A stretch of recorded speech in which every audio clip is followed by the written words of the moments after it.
My name is Austin Davila. I'm the Commercial Solutions Specialist here with Groundworks, and we're in Knoxville, Tennessee.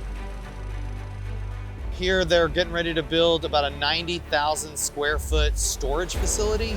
Pre-construction, they got a geotechnical report that was indicating that they were going to have some issues with the upper layers of the soil. The option that they initially had was to do a full removal and replace of the top 5 to 7 feet.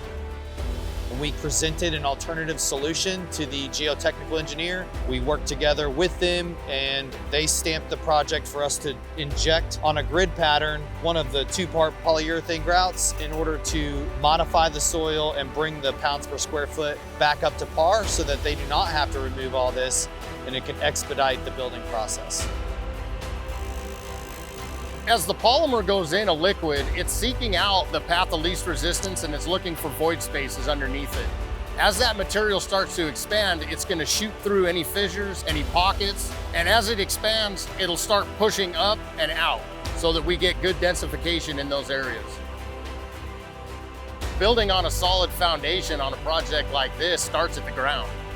If we can improve the ground, then they can build up from that point. If you have soils in a large area like this that aren't stable, that aren't densified enough to hold a structure, then that's where we come in and we can densify the soil for them and they can build on it.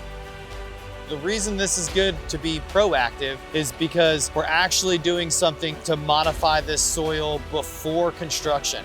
And I'd say the majority of the calls that we get are post-construction and when things have already gone wrong.